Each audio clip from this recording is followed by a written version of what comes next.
لمساكين يعملون في البحر فأردت أن أعيبها وكان وراءهم ملك يأخذ كل سفينة غصبا وأما الغلام فكان أبواه مؤمنين فخشينا أن يرهقهما طغيانا وكفرا فأردنا أن يبدلهما ربهما خيرا منه زكاة وأقرب رحما وأما الجدار فكان لغلامين يتيمين في المدينة وكان تحته كنز لهما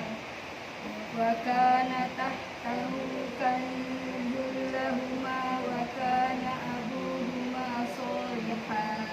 يفسدون في الأرض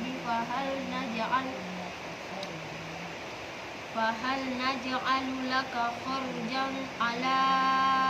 أن تجعل بيننا وبينهم سدا قال ما مكنني فيه ربي خير فأعينوني بقوة أجعل بينكم وبينهم ردما آتوني زبر الحديد حتى إذا ساوى بين الصدفين قال انفخوا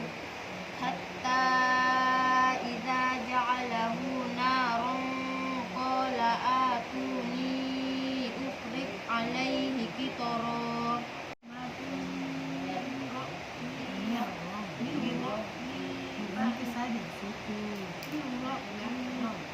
فإذا جاء وقت ربي جعله دكا وكان وعده ربي حقا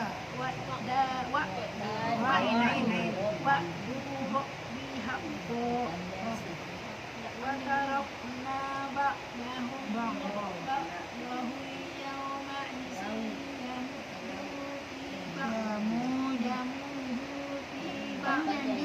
يموج في